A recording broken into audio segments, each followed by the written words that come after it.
Hoje é um dia muito especial. Nós vamos entrevistar uma pessoa que, além de tudo, é uma grande entrevistadora, a Leila Ferreira. A Leila é entrevistadora, ela é escritora, ela é jornalista, ela é multitarefas em vários aspectos. Leila, seja muito bem-vinda. Muito obrigada, Maurício. Estou achando ótimo estar aqui com você. Quando que a gente imaginou que ia ter essa entrevista / conversa, né? Deus aqui meu. em Cascais, maravilhoso. A Leila já entrevistou mais de 1.600 pessoas e é a minha 6ª entrevistada. Você vê. Olha a dificuldade que eu passo num momento desses. Eu falo, facilidade, Maurício, ou facilidade. Facilidade, porque é o que eu falo. Quando a pessoa vai me entrevistar, eu falo, tudo que acontecer com você já aconteceu comigo. Você imagina, 1.600 entrevistas, nós fizemos 13 séries internacionais no programa Leila Entrevista. Fui entrevistar a Rainha Silvia da Suécia, lá num palácio de 608 cômodos. Ronaldo Fenômeno em Milão, a entrevista mais difícil da minha carreira. Ao mesmo tempo, Vale do Jequitinhonha, uma benzedeira de 106 anos de idade, Sá Luísa, que foi talvez a personagem mais fantástica que eu entrevistei na vida. Então, assim, eu falo que essas 1.600 entrevistas foram minha faculdade. Eu tive 2 faculdades, além das outras que eu fiz, acadêmicas, né? Que foi a cozinha da minha casa em Araxá e as 1.600 entrevistas. Esses foram os meus diplomas mais ricos, eu acho. Não estou deixando você perguntar aqui, estou falando muito. Mas eu não quero perguntar nada, quero ouvir. Mas o fato é o seguinte, de onde que a Leila surgiu na minha vida? Num belo dia, eu encontrei no Criado Mudo da minha mãe um livro, A Arte de Ser Leve. E, não sei, eu adoro ler livros, sempre roubei livros de todo mundo, devolvia sempre no final, mas eu sempre roubava. Aí eu roubei o livro da minha mãe e li o livro da Leila. E o livro me impactou profundamente. Porque a nossa vida é muito rápida, muito tumultuada. Às vezes somos um pouco enérgicos demais. E não tão gentis quanto deveríamos ser.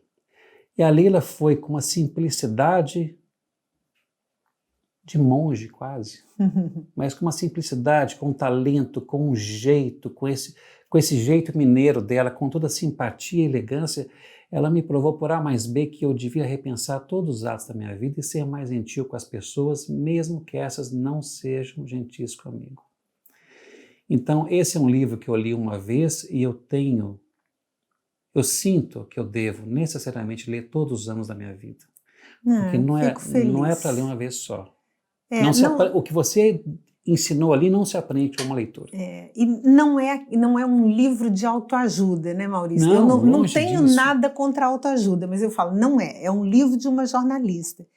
Eu queria falar sobre leveza. Eu tinha feito um livro para a editora Globo, deu certo, um livro sobre mulheres, eles me pediram um outro livro sobre qualidade de vida. Escolhe um tema ligado à qualidade de vida. Eu falei, vamos falar sobre leveza, que está em falta, está todo mundo obcecado com o peso do corpo e o que está engordando é a alma, né? Então você vê pessoas com manequim 36 e a alma obesa pesando 150 quilos, né? Então eu falei, por que tanto cuidado com o corpo, tanta rigidez com o corpo e a alma a gente vai deixando engordar? Lá dentro nós cada vez mais pesados, intolerantes, estressados, raivosos, né? Falei, vamos falar sobre a possibilidade de deixar a alma mais leve, o nosso avesso mais leve, né? Mas eu não era leve, eu queria aprender, eu queria fazer um livro para aprender a ser mais leve. Gentil, acho que eu sempre fui, porque gentileza é uma coisa que a gente aprendeu na cozinha de casa em Araxá. A minha mãe nos ensinou desde muito cedo, a gentileza genuína, com calor humano, não a etiqueta, não a formalidade. Mas eu queria ser mais leve, eu estava muito estressada, muito ansiosa. Eu falei, então eu vou atrás de quem sabe, eu não tenho as respostas, eu vou com as perguntas. Então foi um livro muito jornalístico, eu fui à Holanda entrevistar um professor da Universidade de Roterdã, que coordena o maior banco de dados do mundo sobre a felicidade. Fui à Universidade Johns Hopkins, nos Estados Unidos, entrevistar um professor que criou um Instituto da Civilidade, com voluntários para fazer ações em empresas, hospitais, escolas, para estimular o respeito na convivência.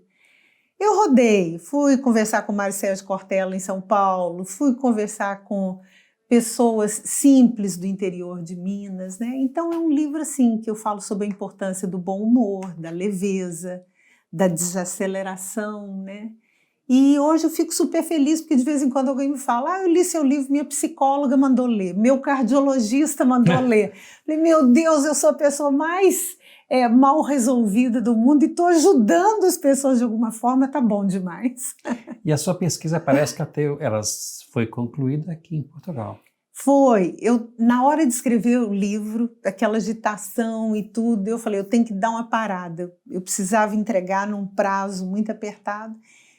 E eu tentei alugar um sítiozinho lá em Minas, e eu queria ficar sozinha, e todo mundo falava, é perigoso, você não pode ficar sozinha. Então, o Fernando, meu marido, falou, por que você não tenta alugar um lugar em Portugal? Que a gente sempre gostou daqui. E aí, uma psicóloga querida portuguesa, Helena Marujo, que eu tinha entrevistado para o livro, falou, olha, eu tenho uma amiga que aluga a casa dela para estrangeiros no Monte Estoril. E eu aluguei essa casa, Maria, dona da casa, foi maravilhosa. Fiquei lá 40 dias escrevendo. Citou a casa no livro. Eu falo do livro, da casa no livro. Acordava às 7 horas da manhã, ia caminhar no paredão de Cascais e depois mergulhava no livro. Ele foi escrito aqui. E eu li esse livro e falei assim, eu não conheço a Leila.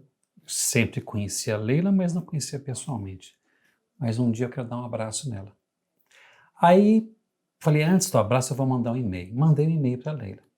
Olha, meu nome é Maurício, eu sou isso, assim, assado, nascido em Belo Horizonte, você é de Araxá, minha esposa também é, eu li o seu livro, eu me encantei, etc e tal, muito obrigado, e pronto. Passa um mês, passa 2 meses, passam 3 meses, 4, 5, 6. A vergonha. Recebo a resposta da Leila. Recebo uma resposta extremamente simpática da Leila e fiquei muito feliz. X tempo depois, que eu não sei contar, eu sou péssimo de memória, estou eu na fila da TAP para vir para Lisboa. Quem está atrás de mim? A Leila. Aí eu não aguentei, eu fui tietar a Leila. Eu falei, Leila... Tietar, não. E eu sou tão delicado que eu cheguei e falei assim, Leila, meu nome é Maurício, te mandei um e-mail há 6 meses atrás e você me respondeu faz 2 semanas. Foi exatamente que assim. Vergonha. Aí ela falou, eu escrever sobre gentileza, tentar praticar a gentileza 24 horas por dia e demorar esse tanto para responder o e-mail. Respondeu com muita gentileza. Aí ela virou e falou exatamente isso. Ai, que vergonha. Aí conversamos e fomos quase juntos no avião, foi muito agradável. E ela logo em seguida daria uma palestra em Lisboa no Grêmio Literário, que fica no Chiada, na Rua Ivens. E eu já morei exatamente na frente do Grêmio Literário, exatamente num prédio pombalino antigo. Eu falei, eu quero muito ir. Aí eu não lembro se era em julho, tem uns 3, 4 anos também. Eu sei que eu saí de Cascais, eu sou muito pontual, saí na hora certinha, só que deu uma chuva tremenda. Sem visibilidade nenhuma de Lisboa para Cascais, cheguei atrasado, morrendo de vergonha. Aí eu falei, mineiro se vira nessas horas, ele chega tão discreto que ninguém nota. Aí eu fui bem mineiro, bem tranquilinho, dando voltas, passando por trás. Quando eu chego lá atrás, num lugar que ninguém ia me ver, eu chego, paro, a Leila lá do outro lado vira e fala assim, ei Maurício, que bom que você veio. Você é coisa de gente de Araxá. A gente tem esse calor, não tem como. Eu quase morri de vergonha. Você não ia passar batido nunca. Aí toda a sala, que eu não sei quantas centenas tinha ali, fez assim, para olhar quem que era o tal do Maurício atrasado. Você foi anunciado. Eu fui anunciado. Olha, ei, você Maurício, sabe, que bom que você veio. Aquilo para mim foi das maiores alegrias da vida, porque eu me apaixonei por Portugal, na minha adolescência em Araxá, lendo essa de Queiroz. Quando eu li essa de Queiroz, O Crime do Padre Amaro, Os Maias, começou a minha relação de amor com a literatura e com Portugal.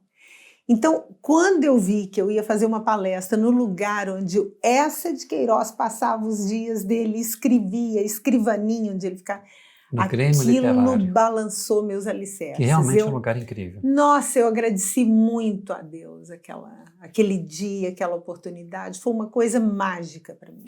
Não, e foi maravilhoso. A Leila, as palestras dela não são palestras, gente. É um bate-papo como esse agora. Né? Ela chega ali, começa a conversar, e interrompe para falar com um e fala com o outro. A impressão que a gente tem é que ela está na sala da casa dela, numa festa que ela ofereceu para os amigos, e ela, ao mesmo tempo que faz uma palestra maravilhosa com conteúdo riquíssimo, numa simplicidade extrema, é o conteúdo e a simplicidade, que é tudo muito tranquilo. Ela vira e fala com um, ela vira e fala com outro, que ela conhece todos por nome, porque todos os amigos da Leila perseguem a Leila. Eu já reparei isso, é uma coisa incrível. São stalkers, eu inclusive. Então, todos os amigos da Leila perseguem a Leila. Quando ela fala que vai para algum lugar, eles cercam ela e não deixam ela nem respirar.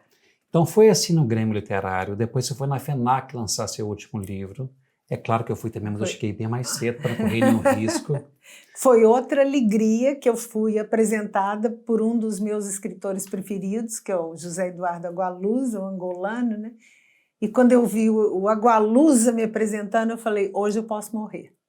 Não, pode não. Que foi a glória. Quer dizer, primeiro no Grêmio Literário e depois o Agualusa me apresentando, eu falei, tá tudo errado, eu que tinha que estar apresentando o livro dele. Olha a gente aqui não, agora. Alegria demais. E eu te entrevistando agora. Mas é assim que é. Mas a Leila tem esse talento incrível para palestras, que não são palestras, são conversas, é sempre muito agradável. Ela roda o Brasil e Portugal também, eu não sei onde mais ela esteve, mas do jeito que ela não vai parar tão cedo. E eu queria muito conversar com ela para ela falar mais de Portugal para a gente, porque ela se encantou com Portugal, ela já falou que foi pela literatura, depois foi pela tranquilidade. A Leila hoje mora num lugar encantador no Estoril, que é uma paz incrível. Uma ruazinha sem saída. Eu cheguei aqui para comprar casa e eu tinha uma lista de 11 imóveis para ver. Essa casa foi a segunda, eu dispensei os outros 11. Quando eu cheguei, Maurício, uma casa simples, da década de 40, mas quando eu vi aquela casinha de 2 andares numa rua sem saída, perto do paredão, porque o paredão eu amo, falei, tem que ser perto do paredão, ao pé do mar, né? Falei, pronto, é aqui. Então hoje a gente fica assim, a gente fica um pouco no Brasil, um pouco aqui, né? A gente vai, trabalha e vem. Mas é uma relação de amor, eu acho Portugal um país fantástico.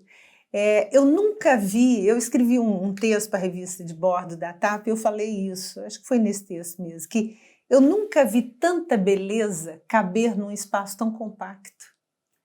É impressionante, porque é uma coisa tão pequena e tem um transbordamento de beleza aqui nesse lugar. Uma riqueza, uma diversidade num lugar tão pequeno. Incrível, né? Você vai no Alentejo, você fala, meu Deus, esse é o lugar mais bonito de Portugal.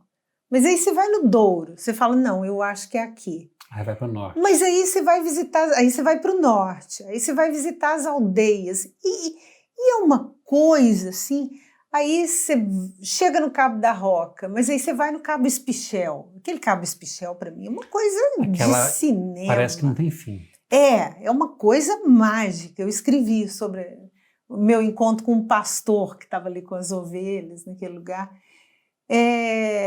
Depois teve uma vez que aconteceu uma coisa incrível. Eu ia escrever sobre esse pastor que estava lá no Cabo Espichel, e aí fiquei com medo de escrever bobagem, pus ordenha de ovelhas no Google, porque eu ia falar uma coisa.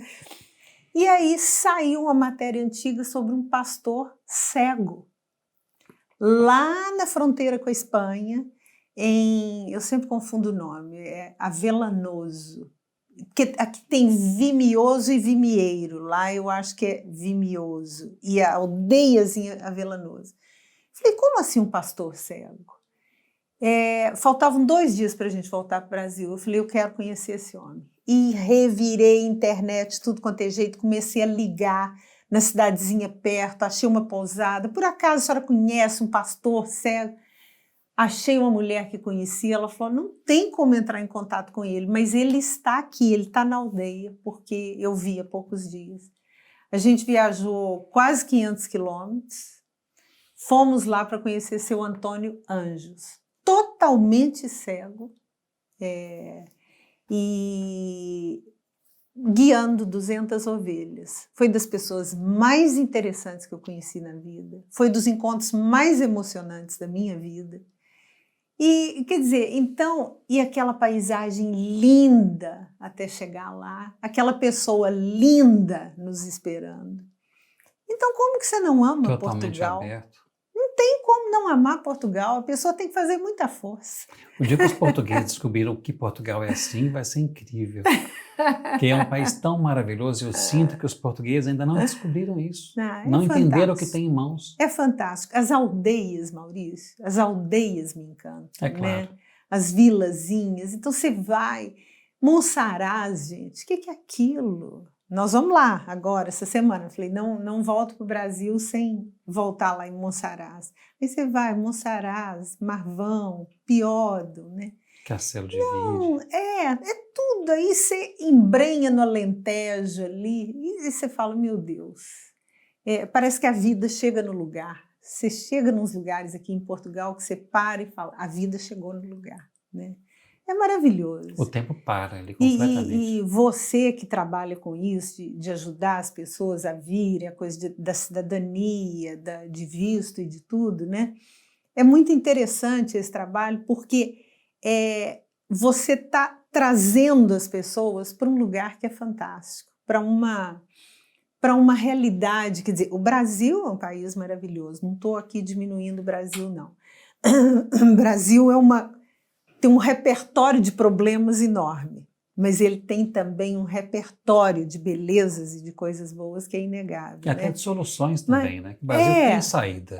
Pode demorar um pouquinho mais ainda, mas vai dar certo. Mas você promover esse encontro dos brasileiros com Portugal é muito interessante. Porque, na verdade, é um resgate histórico. A gente está...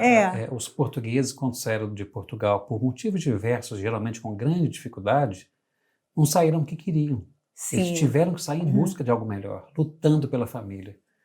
Então, eles saíram com grande dificuldade, grande parte analfabetos, levaram os filhos para outros países, seja Estados Unidos, Canadá, Venezuela, Brasil, França, onde quer que seja, lutaram para que os filhos estudassem. Era um grande objetivo dos portugueses. Eles eram analfabetos, os filhos não. E lutaram muito nesse país, vários fizeram fortunas, vários construíram carreiras sólidas, mas todos mantiveram um nome muito limpo, Sim. De gente séria. Eu lembro minha avó, que era dona de um botequim com meu avô, o seu Manuel e Dona Maria, os dois analfabetos. Meu avô vendia cigarro porque ele conhecia os rótulos, mas ele não sabia ler nada. E eles eram citados como exemplo de gente muito séria, no bairro São Lucas, em Belo Horizonte. Que o botequim deles era ali. Então, dois analfabetos, meu pai médico, meu tio engenheiro, outra psicóloga, outro dentista, outro isso, outro aquilo. A preocupação deles era essa. Todos estudaram muito bem, tiveram carreiras boas, etc. Quer dizer, é gente de muito... eu estou falando da minha família, mas são quase todas assim. É gente de muito valor, muita perseverança, muito sofrimento. Luta, muita né? Luta, muita superação. Querer entregar para os filhos as condições necessárias para construir uma vida rica. Rica em detalhes, rica em história. Agora, infelizmente, houve uma separação muito grande. Depois dos portugueses, os filhos e netos nem sempre mantiveram contato com Portugal. Hoje, com a internet, com o turismo, até um pouco com o nosso trabalho, a gente consegue levar muito para eles. Porque o que eu divulgo, acima de tudo, é Portugal. Não é só meu trabalho. Meu trabalho está ali no meio. Agora, eu divulgo Portugal, as coisas de Portugal, as maravilhas de Portugal, que tanto me encantam hoje, como me encantaram a vida inteira. Isso é muito bom. Agora, eu queria também falar um pouquinho sobre seus planos futuros. Eu estou tentando tomar água, segurando com a mão esquerda para parecer o cidadania portuguesa. Não estou conseguindo, eu estou fazendo um malabarismo, então... Porque esse outro lado também vale muito a pena. Esse outro lado também vale. Mas hoje nós estamos priorizando... Você já viu os vídeos desses looks também, não viu? Já vi os vídeos. Daniela mostrando também um Portugal lindo. E então, aqui, a Daniela. Leila, e faz aqui muito Maurício. Mais sucesso que eu. Ela faz muito mais sucesso que eu. Eu gravo vídeos há anos e tento mostrar e tal. Ela chega ontem, vídeos com 2 milhões de visualizações. O que ela tem que eu não tenho? Não responde. Não responde. Mas, enfim, a gente continua fazendo o melhor possível, sendo superado diariamente, mas é normal. Sendo assim, está muito bom. Eu vou virar, aqui fica a cidadania portuguesa, a hora que eu for tomar água, aí eu vou priorizar a Daniela. Esse aqui é o meu melhor lado. Acho que eu vou usar esse aqui também. Mas desculpa, eu te interrompi, Maurício. Você ia interrompe à vontade. Sempre que você interrompe, a entrevista ganha com isso. Mas, enfim, a Leila, ela está descansando em Portugal, mas ontem fez 2 palestras online. 2 palestras online, que eu colaborei com detalhezinhos, fiquei muito feliz com isso, eu gosto muito desse tipo de coisa. A iluminação foi sua. A iluminação foi minha. Eu ia gravar nas trevas. Não. Você já tem luz própria, eu só ajudei com detalhezinhos. E a Leila não para. Agora ela resolveu fazer um curso de comunicação. Pois Explica. Eu vim para preparar esse curso aqui em Portugal, mas Portugal não deixa, né? É uma tentação atrás da outra, é muito difícil trabalhar aqui. É um curso sobre... Porque quando a gente fala comunicação interpessoal, na realidade eu comecei a fazer palestras, que hoje eu rodo aquele Brasil inteiro, né? Até a pandemia, por causa da questão da comunicação. Eu fiz um mestrado em Londres em comunicação, estudos dos meios de comunicação, e eu nunca pensei em ser palestrante. Mas aí alguém do Sebrae, sabendo que eu tinha esse mestrado, me chamou para fazer uma palestra sobre comunicação interpessoal. E na hora da palestra, na hora de preparar a palestra, eu falei, gente, mas isso que eu falei no começo, tudo que eu sei que eu acho que é importante para a comunicação, eu aprendi, não foi nas teorias da Universidade de Londres, foi na cozinha da minha casa, onde a gente conversava, minha mãe com 6 filhos, minha mãe criou 6 filhos sozinha, e a gente conversava em volta de um fogão a lenha vermelho, numa casa super simples, que nem sofá tinha, então a sala de visitas era a cozinha. E na ali, casa de todo mineiro é assim. É assim, E a minha mãe, professora de português, nos colocava para conversar ali, e ali foi minha formação na questão da comunicação interpessoal. E eu comecei a fazer palestra a partir dessa do Sebrae e acabei deixando o programa de TV e assumi palestra em tempo integral. E agora eu tive a proposta para fazer um curso sobre comunicação interpessoal. Então, essas coisas assim. Falei, olha, o que eu mais tenho é caso para contar, porque entrevistar 1.600 pessoas, né, o que você tem de exemplos da comunicação que funciona, que não funciona, mas não é um curso para aprender a falar em público, não é isso, não. É essa coisa mesmo da... Quer dizer, uma vendedora de uma loja que sabe se comunicar, que é simpática, né? É uma coisa. A vendedora que não te dá um bom dia, carrancuda, é outra coisa. Um médico que te acolhe, que conversa, é uma coisa. O médico que não olha na sua cara. Não, mas ele tem 5 minutos para atender, mas esses 5 minutos ele pode te olhar para você, ele pode te escutar, ele pode... Olhar e te enxergar. Te enxergar, né? Então eu vou falar sobre coisas como naturalidade, espontaneidade, que eu sempre brincava com meus entrevistados. Eu falava, não capricha não, porque quando você capricha, piora. Estraga. Estraga. Eu uma vez interrompi, eu fiz um programa de entrevista na Globo, lá de Minas, o Globo Horizonte, 1 ano e meio. E aí veio, acho que era um psicólogo, me parece, que eu não conhecia, e a gente estava conversando aquele antes da entrevista, e eu adorando a conversa. Falei, gente... A entrevista vai ser ótima, ele é muito simpático e tal. Quando começou a entrevista, ele virou outra pessoa. E não é porque ele estava nervoso, porque eu fiz TV há 20 anos, eu conheço quando a pessoa está nervosa. É porque baixa o personagem. E aí eu dei uns 3, 4 minutos, parei. Falei, posso te pedir uma coisa? A gente pode começar de novo? Aí ele falou, por quê? Você não está gostando da entrevista? Não, tá ruim? Eu falei, não, tá ótimo, mas...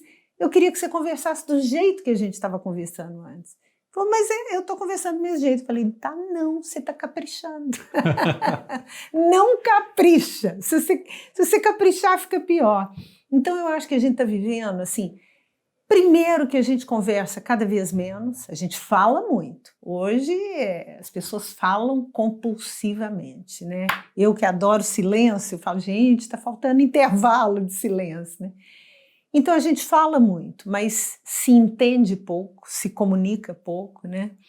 Então eu acho que é um curso que na realidade não é um curso, talvez sejam umas 7 aulas de uns 20, 25 minutos, falando sobre isso, como é bom poder conversar de verdade, se comunicar de verdade, né?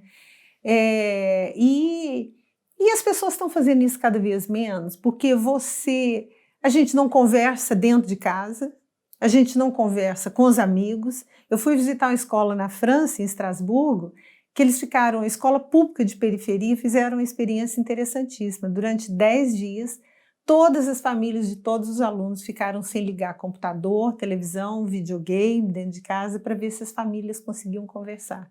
Não conseguiram. As mães dos alunos me falaram, a gente fica constrangida de falar, mas foi um horror, o tempo não passava, a gente não tinha assunto uns com os outros. E aí, depois de 10 dias, a escola convocou as famílias e falou, vocês viram, vocês não conseguem conviver nem conversar. É isso que vocês querem? Porque se for, a gente para por aqui. Se não for, vamos refletir juntos. O que a gente faz? Tem um filósofo inglês, o Zeldin, que ele fala que reaprender a conversar tem que ser um dos desafios do século XXI. Eu concordo. Né? E a gente não... É tão fácil tratar o outro bem, é tão fácil prestar atenção no outro, né? E faz toda a diferença do mundo. Quando eu fui entrevistar esse sociólogo e psicólogo lá na Holanda, que estuda felicidade há 30 anos, né?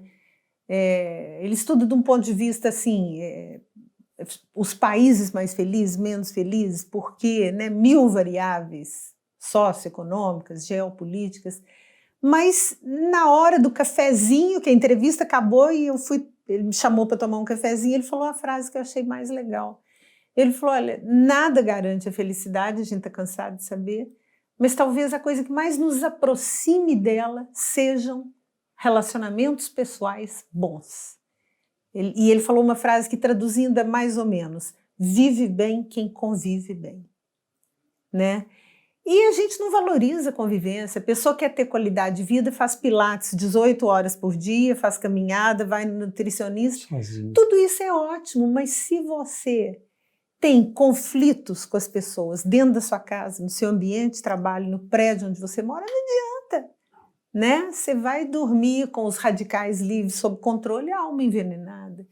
Então, eu acho que a coisa mais importante do mundo é essa convivência. Eu lembro quando eu tinha um programa de entrevista, ia muito estudante de jornalismo para fazer entrevista, para fazer estágio, me entregava currículo, histórico, eu fingia que estava olhando. O que eu prestava atenção ele é uma pessoa agradável? Vai ser bom conviver com ele ou com ela? Ele vai tratar meus entrevistados bem? Ele vai ser uma pessoa agradável, de convívio agradável? Era isso que eu olhava. E meus produtores, minhas produtoras viraram filhos, são amigos queridos até hoje, porque são pessoas legais, né? Então não adianta você ter doutorado, pós-doutorado, falar alemão, mandarim, e desculpa a palavra, mas ser um mala, né? Ser uma pessoa prepotente, arrogante, que dá patada em todo mundo, ou que vive de cara amarrada, azedo, autossuficiente, né? Arrogância eu acho um pecado. O meu irmão, que também era jornalista, que morreu há pouco tempo, e ele adorava brincar, fazer trocadilhos, tudo, ele sempre dizia, o índice de humildade relativo do ar está muito baixo, né? E conviver com pessoas que desconhecem a humildade é muito difícil, né? Seja marido, colega de trabalho, chefe, né? Eu acho que humildade e caldo de galinha nunca fizeram mal a ninguém, né? Então, simpatia, Maurício, simpatia está tão fora de moda, né? Antigamente você falava, fulano é tão simpático, né? Era uma virtude. Hoje as pessoas acham bonito ser antipático. Intocável, me poupe, tem algo assim. Agora é engraçado a gente falar isso, porque eu fui ano passado na Islândia, que é um dos países com o IDH mais alto do mundo. O pessoal tem muito dinheiro. E é um país inóspito quase. Eu fui, a Islândia. População muito pequena. Agora, e a simplicidade do povo? Das casas. As casas parecem containers. Eu não entrei em nenhuma casa, por não, dentro mas... são confortabilíssimas, mas por fora são containers, é a coisa mais simples do mundo. A gente olha um café por fora, com a aparência, nada, né? Nada. A gente olha um café por fora, não vale nada. Quando chega lá dentro é extremamente aconchegante e as pessoas, elas parecem que elas estão sorvendo umas às outras, porque lá fora não tem nada. Então, quando eles entram, se encontram, parece que dão um valor, uma importância para aquilo. Gente rica, culta, mas extremamente simples e aberta para as outras. Não, simplicidade, gente, simplicidade é uma coisa fantástica. Eu vou muito à Serra da Canastra, tem um arraialzinho lá, que eu costumo ir, alugo uma casinha 4, 5 dias, sozinha e Deus. O Fernando, meu marido, não é muito desse tipo de lugar. E eu vou para lá para reabastecer, né, para recarregar as baterias. E eu fico vendo a simplicidade daquelas pessoas, como aquilo me ensina, né? Como é rico esse contato com a simplicidade, como a gente vai perdendo isso. A gente vive muita cultura da imagem, né? Essa coisa do fazer bonito para os outros, de aparecer para os outros. Aí você acaba fingindo que é mais feliz que tem o dinheiro que não tem a depressão que tem. É mais com né? as mídias sociais. Eu né? falo, gente, tem hora que eu acho que nós estamos tudo morando no Projac, né? São vidas cenográficas, né? Roteiros escritos por outros. Aí, de repente, você para e fala, eu estou no filme errado. O que eu estou fazendo nesse lugar? O que eu estou fazendo nesse casamento? O que eu estou fazendo nesse emprego? O que eu estou fazendo nessa cidade? Você está no filme errado, porque você começou a entrar em roteiros que não eram seus, né? Então, uma vida de muita representação e de muito falseamento, né? E aí você vai para um lugar igual esse arraial, por exemplo, aí você fala, opa, deixa eu prestar atenção nesse povo aqui, né? Tem um senhor lá no arraial, o seu Oripinho, não sabe nem assinar o nome. Ele é um filósofo, Maurício. Eu vou à casa dele toda tarde tomar café com ele, a mulher dele, Dona Terezinha. E aí eu estava no arraial, passando assim, no meio do arraial, meio-dia, eu falei, seu Oripinho, hoje eu não vou poder ir. Eu esqueci, eu tenho que escrever um texto para uma revista de Belo Horizonte. E o prazo é hoje, eu tinha esquecido. Ele falou, só vai escrever sobre o quê? Eu falei, meu Deus, como é que eu explico para ele que eu ia escrever sobre um ritual que tem no México, que é do mal do espanto, a cura do espanto, que eu até falo no meu último livro disso. E eu falei, e que eles acham que quando a pessoa tem um trauma, que a alma sai de dentro da pessoa e fica extraviada. E aí eu falei, seu Euripinho, vou escrever sobre um negócio complicado, vou escrever sobre a alma. Ele parou, aquele solão do meio-dia, olhou assim para o chão e falou, o problema da alma é que ela e a carne moram junto, mas elas não combinam uma com a outra de jeito nenhum. Isso é melhor do que qualquer crônica que eu pudesse escrever. Olha o que esse homem falou ali no sol do meio-dia, um homem que não sabe assinar o nome, né? Então, na simplicidade dele, a sabedoria. Não estou aqui fazendo apologia da ignorância, de falar que é bom não estudar, não é isso. Mas você encontra pessoas inacreditáveis, vivendo de um modo inacreditavelmente simples, né? E a gente está tentando ter vidas com tantos efeitos especiais, né? Festa de criança de 2 anos de aniversário vira um espetáculo da Broadway, né? Os casamentos, né, são mega acontecimentos. Gente, para que isso tudo? Também nada contra, não estou aqui moralizando, dando lição de moral, cada um sabe que festa que quer dar, né? Mas eu estava vendo de uma moça tão pobre me falando que ia pegar um empréstimo no banco e ela precisando fazer tratamento de dentes, não tem dinheiro. Foi conversar comigo e pegando empréstimo no banco para pagar a festa de 15 anos da filha. Porque aí entra, né? Eu falei, não faça isso, pelo amor de Deus, não faça isso, não pega dinheiro, não faz isso. Não, mas a minha filha não quer uma festa simples. E a mãe faxineira ali batalhando, né? Então a gente vai... É uma cultura que estimula a fachada, o faz de conta, os efeitos especiais, né? E a gente vai perdendo o pé das coisas, eu acho. Eu acho que essa pandemia nos ajudou um pouco a refletir mais em certas coisas. A gente se afastou um dos outros, ao mesmo tempo se uniu, porque a gente se colocou mais à disposição, a gente se sentiu só. E realmente o mundo está muito construído em cima de pilares vazios e ocos, né? A gente tem que começar a repensar muita coisa. A comunicação, essa comunicação de poder chegar e de passar uma mensagem com conteúdo que vá tocar a vida da pessoa de alguma forma, passar uma informação que causa um espanto, isso é uma coisa tão rica. E quando que a gente vai usar hoje um Google para fazer isso? Que é uma simples informação que chega ali em milésimo de segundo e é útil, mas não vai mudar a sua vida. Eu acho que essa parada, Maurício, essa pandemia está nos ensinando muito, né? Muito, muito, muito. Estava vendo uma frase em inglês que você só sente falta da água quando o poço seca, né? You only miss the water when the well runs dry, né? Eu acho que essa pandemia fez secar, né, o nosso poço de valores, de modo de vida, de tudo. Quer dizer, a gente começou a ver o que realmente importa, né? Não estou dizendo que a gente vai nós vamos sair dessa pessoas iluminadas, né? Não é isso. Teve um professor da Fundação Getúlio Vargas, eu vi ele dando entrevista para a Jovem Pan, ele falou uma coisa muito interessante. Trauma não é garantia de mudança para ninguém. Você pode passar por um trauma, sair melhor do que você entrou, sair pior, sair do mesmo jeito, né?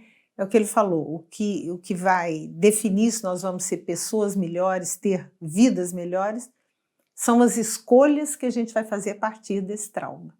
Então, nós estamos sendo chacoalhados nos nossos alicerces. Como essa crise é gerida. Porque cada um vai viver e interpretar essa crise de um jeito, né? Então, a partir das escolhas que a gente fizer, a gente tem a chance de viver vidas menos cenográficas, vidas com mais sentido, né? Mais simples. Mais simples. Que a gente voltou para casa para nos proteger de certa forma, não sei nem se isso foi correto, mas cada um voltou para casa e teve que ficar em casa, dias presos, com uma mulher que às vezes a gente não conhece bem, com um filho que não conhece bem, e teve que repensar muita coisa. Tivemos muito tempo a pensar. E eu acho que realmente houve vários avanços em relação à praticidade, objetividade, produtividade em relação a trabalho, a relacionamento. Muita coisa melhorou. Graças a Deus. Inclusive a possibilidade de fazer um curso seu não presencial, porque esse curso não vai ser presencial, vai ser online. Se fosse para fazer em Belo Horizonte ou São Paulo, o resto do mundo ia ficar chupando o dedo.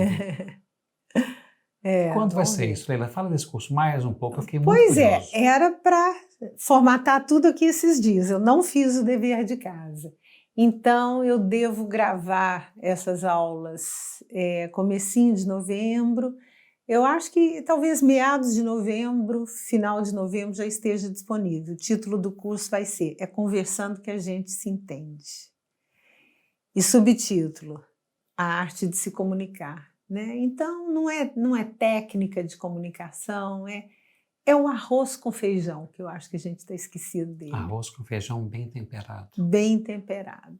Então, é naturalidade, espontaneidade, simplicidade, calor humano, dar atenção para o outro, né? E são coisas muito simples, mas que a gente vem se afastando delas gradualmente e estão fazendo muita falta. Eu quero acompanhar o desenvolvimento desse projeto, eu quero fazer esse curso, eu quero divulgar esse curso, porque eu acho que vai ser muito bom para muita gente. Eu faço questão disso. Obrigada. Vamos usar nosso canal também para divulgar ele. Obrigada. Eu te dou notícias. Quero muitíssimo. Eu torcer para eu dar conta de fazer o dever de casa e eu te dou notícias. Eu já te vi com vários prazos, assim, deadlines em cima, com a faca quase no pescoço e sempre deu. Esse vai dar também, eu tenho certeza. Tomara. E agora eu vou cometer um crime muito grave. Nós vamos terminar a nossa entrevista. que isso não foi uma entrevista, foi como sempre um É bate-papo. a conversa de dois mineiros. Extremamente agradável. Impossível ficar perto da Leila sem ser tocado pela simplicidade, pela simpatia, pela complexidade do que ela nos apresenta. É sempre assim, gente. Qualquer palestra da Leila, a gente fica vendo e volta e meia abre a boca. E não é para respirar. É porque realmente a Leila consegue, com esse jeito dela, cativar e mostrar muita coisa maravilhosa que ela já viveu, que ela vive, que ela já passou. Que a nossa vida nunca é fácil. Nunca. Sempre tem várias dificuldades. Minha palestra, às vezes, tem muito choro, né, Maurício? Mas tem choro, mas tem riso também, né? Mas o grande segredo é a forma como a gente supera quaisquer adversidades. E você sempre faz isso de uma forma maravilhosa. Eu acho que e é a traz frase, muita lição. Tem uma frase eterna do Sartre: não importa o que fizeram de mim, o que importa é o que eu faço com o que fizeram de Exatamente. mim, né? Então, acho que sofrimentos todos nós temos. Se for revirar, as histórias de vida estão recheadas de sofrimentos. Mas eles não têm que nos definir, né? Eles nos constituem, mas a gente não pode ser só a nossa dor. A gente tem que ser nossas dores e um pouco mais, né? E eu acho que azedume e amargura são dois pecados capitais. Por mais que a gente sofra, a gente pode ter tristeza, pode ter angústia. Agora, azedume, amargura e mau humor, não se justifica. Com esses eu não compactuo, não. Detesto gente de cara ruim, Maurício. Não dou conta da tal da cara ruim. É difícil gerir, né? E não é ruim, não, é ruim mesmo, falando português errado. O Rossandro Klige, que é um amigo meu, um psicólogo, palestrante muito bom lá no Brasil, ele conta que foi levar a mãe no médico, o médico perguntou para a mãe dele: a senhora tem alguma alergia? Ela falou: tenho, eu tenho alergia de pessoa ruim. Eu falei: Rossandro, eu tenho de pessoa de cara ruim. A tal da cara ruim eu não dou conta. Não é que a pessoa tem que ficar sorrindo o tempo todo. Essas pessoas excessivamente alegres também ficam alegria muito fabricada, né? Não é isso. Mas assim, eu falo, não precisa ficar rindo, mas carranca, cara de azedume também não. Entre o sorriso e a cara ruim tem um meio termo que a gente dá conta dele sempre, né? E eu acho que é isso. Voltando à velha simpatia que caiu de moda, talvez esteja na hora de recuperar. A simpatia do interior, não só do Brasil, mas de Portugal, das aldeias, das cidades pequenas, do bom dia. Do bom dia, né? Não custa. Vai te deixar uma pessoa mais pobre? Falar um bom dia para alguém, olhar no Dá um rosto sorriso, de alguém. Olhar no rosto e sorrir. Exatamente. Pelo simples fato de estar cruzando um com o outro ali na rua. Eu tenho uma vizinha aqui no Estoril, a Isabel, queridíssima, que o ano passado eu fiquei doente, fiquei uma semana com uma virose, passando mal mesmo. O que essa moça fez? Ela levou sopa para mim, ela achou que meu pijama não estava esquentando, ela levou um pijama quente dela, ela levou um comprimido para gripe, ela me cercou de cuidado e de carinho, né? Então, quer dizer, faz a diferença na vida do outro. Você tem a possibilidade de acrescentar qualidade à vida dos outros e a possibilidade de subtrair a qualidade de vida do outro, né? Uma escolha nossa. Você tem a chance de deixar o dia do outro melhor ou pior. A escolha é sua, né? É como disse um superintendente do canal Futura de televisão que eu entrevistei para o meu livro, das pessoas mais gentis e leves do mundo. Falei, como é que você consegue ser assim trabalhando com televisão, que é uma coisa tão estressante? Ele falou, a escolha. A gente não escolhe se vai ser alto ou baixo, se vai ter olho azul ou castanho, se vai nascer no interior de Minas Gerais ou no Afeganistão, mas a gente escolhe se a gente vai ser uma pessoa agradável nessa vida. Ele falou, eu escolhi isso. E eu já soube que os filhos dele são assim também, né? Ele está educando os filhos para serem pessoas agradáveis. Eu acho que é tão fácil. Esse é um homem feliz. Infelizmente, interrompemos agora a nossa entrevista. Vamos encerrar. Igual a condenada, né? E a gente sempre aprende muito com isso. Agora muito bom conversar com a Leila. Corta. Não vai cortar um minuto sequer. Nada. Leila sempre encantadora. Quem não conhecia, invista seu tempo em conhecer. E seguir, ler os livros, gente. A Arte Ser Leve. Começa com aquele. Aquele livro parece que tem 6 páginas só. Quando a gente chega no final, fala, mas não é possível, já acabou. Quero ler de novo. E aqui em Portugal, o que foi lançado, uma pena que a Arte Ser Leve não foi lançado aqui. O que foi lançado aqui foi O Amor que Sinto Agora, que é um livro de cartas para minha mãe. Que eu tenho com dedicatória. Então, aqui em Portugal, quem for procurar meus livros tem O Amor que Sinto Agora, está aí nas livrarias. Leila, muito obrigado.